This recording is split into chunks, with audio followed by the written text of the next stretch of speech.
This morning when I was kind of just doing my reading, I this story was presented, and I've heard it before, and I just read it again, even though I've heard it before.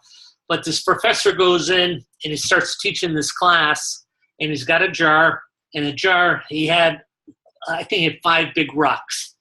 And he said to his class, he goes, "Is it full?" And they go, "Yeah, it's full." He goes, "Well, let's try something." So he took some gravel, he poured gravel in the glass container of the jar, and the gravel went down between some of the rocks. And he goes, "It's still not filled." And he took some sand, he poured sand in there, the sand filled all the small crevices, and he goes, "It's still not filled." And so then he poured some water, and the water came right to the top. He goes, "Now it's filled. What's the moral? What does this story teach us?" So he started asking the class. The class says, "Well, you can always do more than you think you can." They said there's always room to put in more work. So they came up with all these ideas. And he goes, "No, the real moral of the story is unless you put the big rocks in first, there's no room." And he talked about the big rocks. And the big rocks, he says, are priorities. So if you have this jar, and this jar is all things that you want to get accomplished and you're doing, a lot of times we waste time on the small stuff, the sand and the gravel, and we don't concentrate enough on the rocks. And the rocks are our priority. So I started thinking just in my own personal life this morning, okay, what are my priorities? One of my priorities is constant education. I'm a reader, and the first thing that I do every morning is read. I read anywhere from a half hour to an hour at least, and that's just one of the things I do. So self-education and reading is a priority. Then I started thinking about other things. I go, man, I should have more priorities. One of the things that I want to do is stay healthy and eat right, but I don't know if that's a priority. Last night I had a real healthy meal, but will I go out and have a hamburger today? So if I have a hamburger today, obviously my health isn't my priority. And so that went into school owners and businesses. I see a lot of people majoring in the minors. In other words, they tell me, I'm writing my class plans. I'm trying to do my class plans really detailed. And I go, "How long have you had your school?" They go, 10 years. I go, "Haven't you created class plans up to this?" "Well, I just kind of wing it." I go, "Well, you don't really have to do it all today. If you write class plans out for the next year, then you've got it done. It's not really your priority. It's something you do well. You just want to get it written down." A lot of times I'll get on phone conversation. People go, "Hey, I was looking over Facebook and I heard from this guy and heard from that guy." I go, "How long did you spend on Facebook?" "I don't know, probably half hour, 45 minutes, which probably means I spend a couple hours a day on Facebook. Sometimes I'll talk to someone, they go, "Well, I started off really good today. Then one of my ex-students came in and we just started talking. Man, we just going over all these stories." Well, that's not really a big rock. So my goal today is to give you ideas of some of the big rocks. And it probably depends a little bit different if you're a brand new school owner, you're a veteran school owner, if you have 85 students or you have 550 students, your priorities may be different. But I think it's really important that people come up with at least 5 priorities, 5 big rocks, things that you're going to work on. Now, that doesn't mean you're going to have the same 5 priorities next month, but what are your priorities this month? So I just made out a big list. It was kind of neat. I just got off the phone with Charles Jernigan. He's one of my one-on-one clients. We went over this, and he picked out 5. I wrote them down, and so his goal this month is to work on these 5 priorities, which are the biggest things he has to get done in his school. So here's just some ideas. Paying your rent. Maybe your rent's too high and you have to negotiate your rent, but it has something to do with your rent. Until you get that straightened out, you're going to have a tough time running your business. Maybe your school is getting close to the end of the lease and you're deciding, am I going to renegotiate my lease or I'm going to get a new location? Maybe you're thinking, I have a great landlord, but I had a couple leaks and things went wrong this year. Well, you could be in a position to renegotiate your rent and possibly get a big check if you just get someone who negotiates with landlords. So is rent a priority? Is staff training? your school's getting a little bit bigger and you want to be able to step out at night. Maybe you want to step out on weekends. You don't have staff that you totally trust yet. Is staff training your priority? Maybe you're thinking, okay, it's time for me to open school location number 2. I've got a real good staff now. I'm going to go half to the new school. I'm going to keep half here. It's going to be tough, though. Okay, so you really need staff. So staff training could be number 1. Maybe just like this other gentleman, class planning. I think the most important thing possible for any school owner to work on is retention. And retention just means giving over above service, having great classes that people talk about. And if you have a high retention or high attrition right now, in other words, you're losing people, maybe classes aren't what they should be. So you maybe should really concentrate for a month working on class planning. Maybe in the past when you come to graduation, you say that everyone should be ready for graduation, but they're not. Is it the kids you have, or is it the class structure? They're not getting enough repetition. Written systems. If you want to ever step away from your school and someone else is going to follow what you're doing, they better know what you're doing. So in other words, when you come in and open up in a day, you have a certain schedule and certain plan. Is that written down so if someone else is going to take your position, you say, okay, open up the school at 9 o'clock in the morning. Now they have a list of what they're going to do. Maybe you have a system for students missing in action. And you know, hey, I know what I'm going to do. I can make phone calls this day and this day, but would a replacement coming in be able to follow that system? So you want to make sure you take time to write all your systems down, and now you have a school operation manual. Everyone here is on Rainmaker. You should have automation.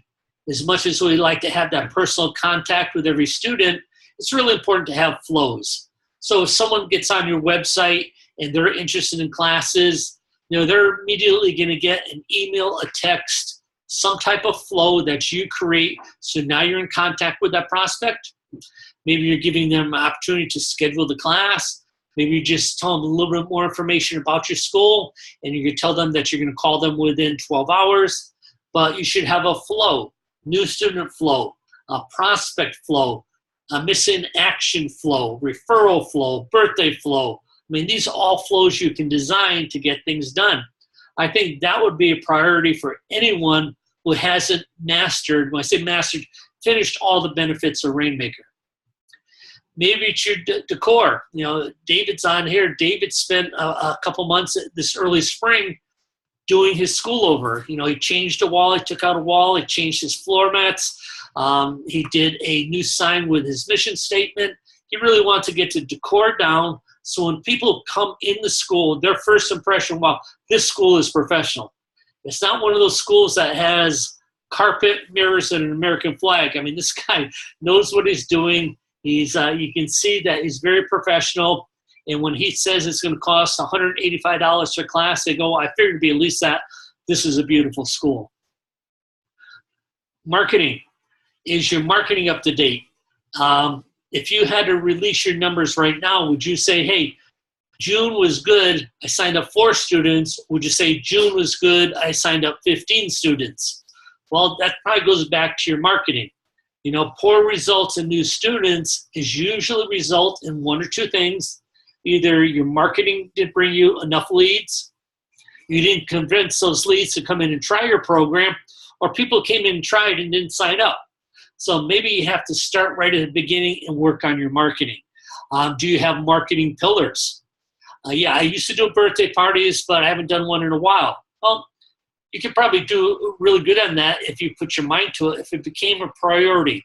What do I have to do to make sure I have 2 birthday parties per week? Is it I have to go outside my school looking for people? Do I have a Groupon? Because a lot of people advertise parties for different areas on Groupon. Well, I don't have a Groupon. Do you have a website for your birthdays? Do you have a flow? Are you contacting your students 6 months ahead of time? Do you have a banner up that says we do birthday parties?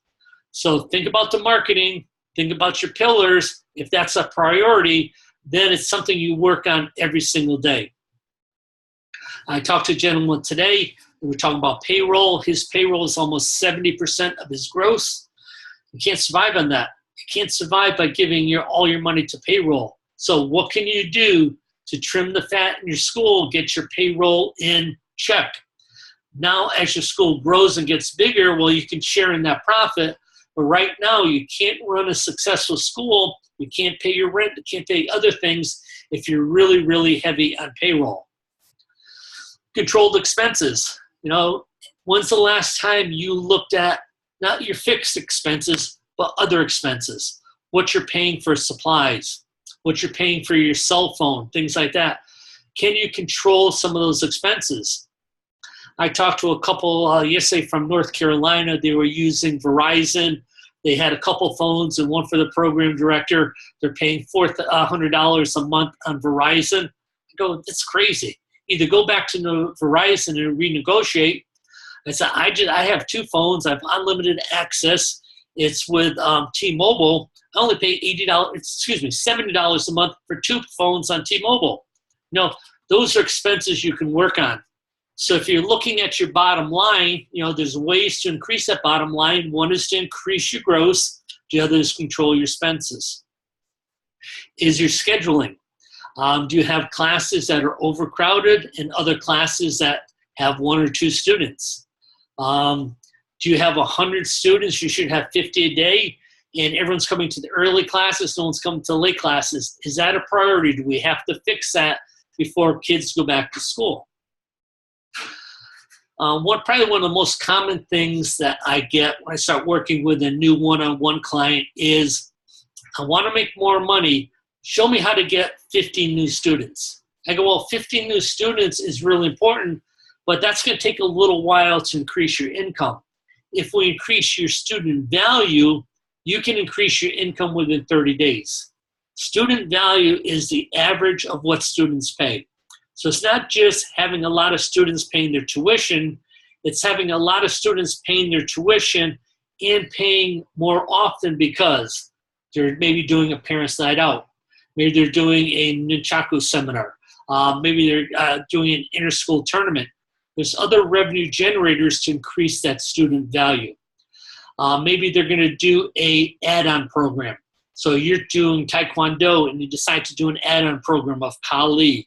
Maybe doing an add-on program of Jiu-Jitsu or add-on program of Hyper. You get 10 or 15 students this month to do an add-on program that they're going to pay in full of $500. You can actually increase your gross $5,000, $6,000 immediately just by really getting involved, doing an invitational, and concentrating on student value. You guys that have been on these meetings for a long time, you heard me talk about Tom Baker. Tom Baker's school was filled. He had 2,200 square feet, 250 students. He was pretty packed. He couldn't get a lot more students in the door, so he worked on his student value. At that time, his student value was $104. We increased it to $200.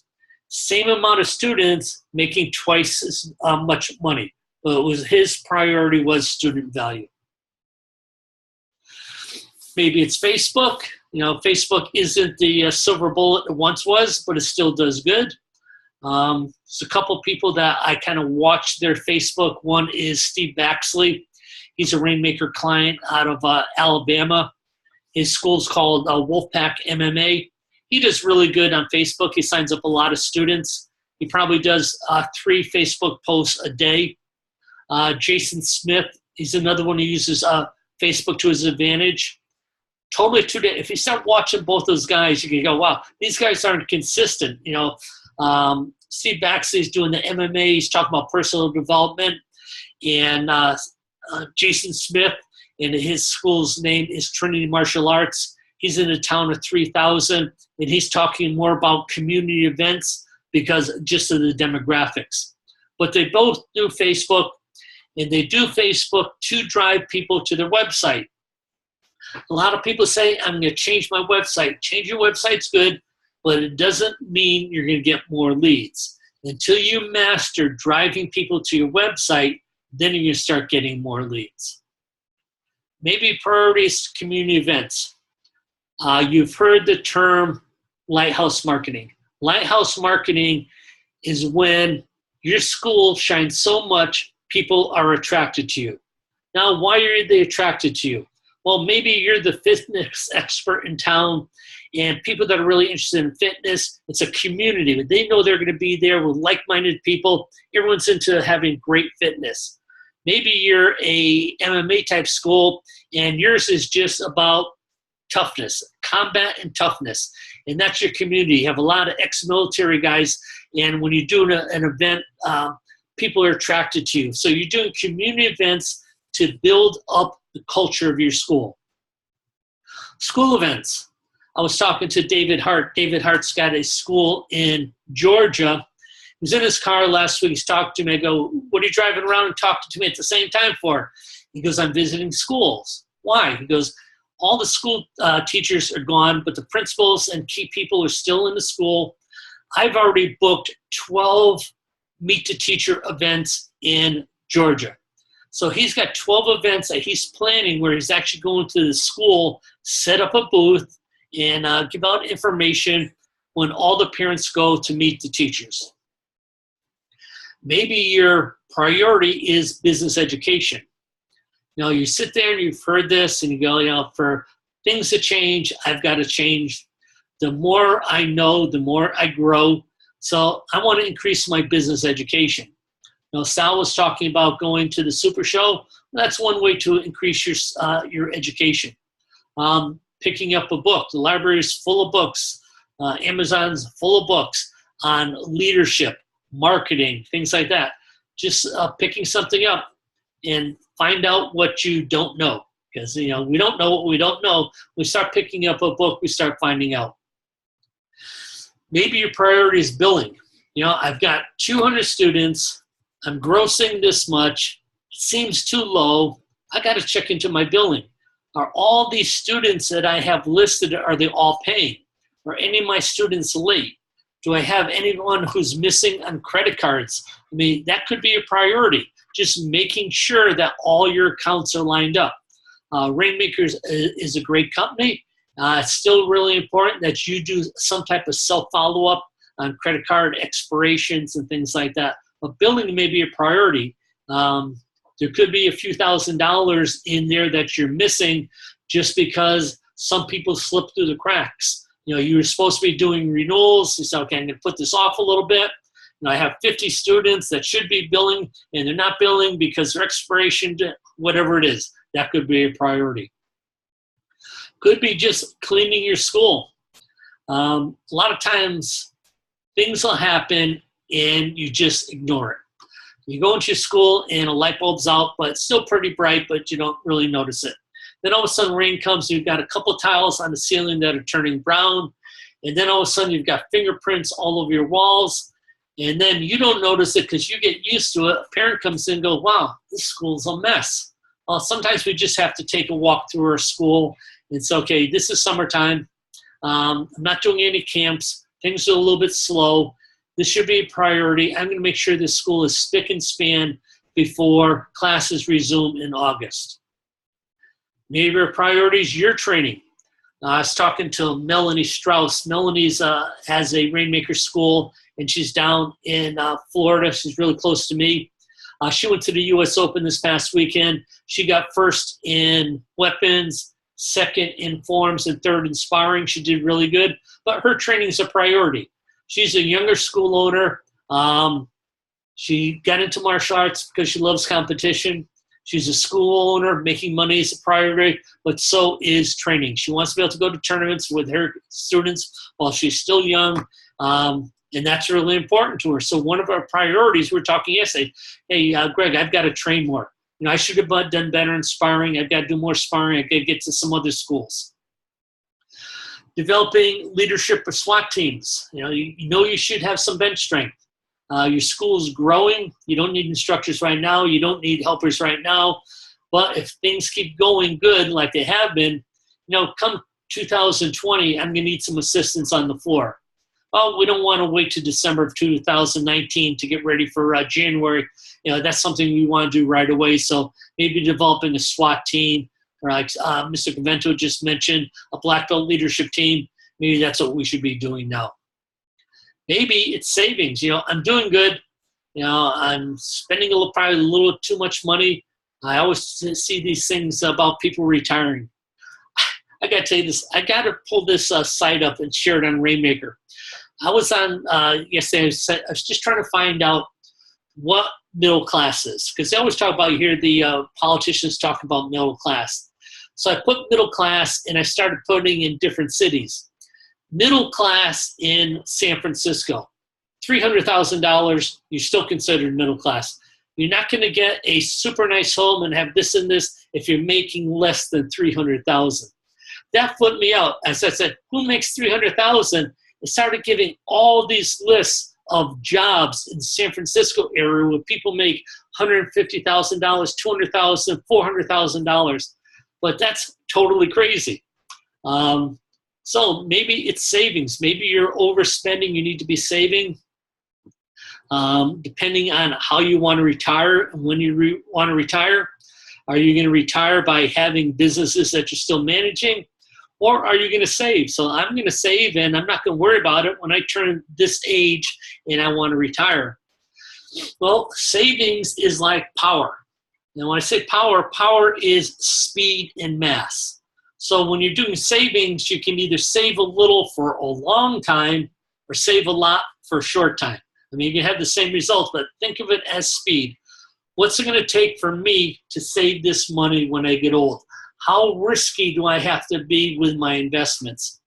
But that could be a priority. You know, you may want to do a month on talking to financial advisors, talking to people that know how to manage money, and just finding out what you're going to have to do for the next 20, 30 years. So when you decide to say, okay, I'm done, I'm going to start enjoying myself, I'm going to be Dave Priega and get on the boat and do some wakeboarding and things like that. I'm not going to worry about going to my martial arts school. I need $3 million to do that. How am I going to save to get $3 million? Priority just could be your website. You know, I just mentioned Dave's name, but Dave's last month, his priority was his website. He got a new website. He's worked on it. He's done quite a few changes. I was on it yesterday just checking it out, checking out some of the changes. But website is probably still the number 1, 2, or 3 way people are getting students into their martial arts school.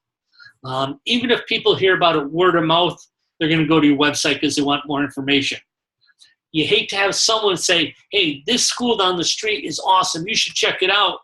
But they don't come check you out. They check you out on your website. They go to your website and go, man, this looks like trash. You know, all this jibber jabber doesn't make any sense to me. So maybe your priority is website. So I just wanted to kind of expand on the different ideas, but it goes back to this, and you probably heard this either at some type of motivational seminar, college or whatever. It's big rocks first. If you put in the small stuff, if you major in those minors, you're not going to get your big rocks in. So I would choose at least 5 priorities, write down your priorities, and then use that to create your to-do list, or what you're going to take action on this month. And then next month, just review, okay, these are still priorities, but this is done. I'm happy there. I've got a new priority now. Now this has got to be moved up. So that was my monologue for today.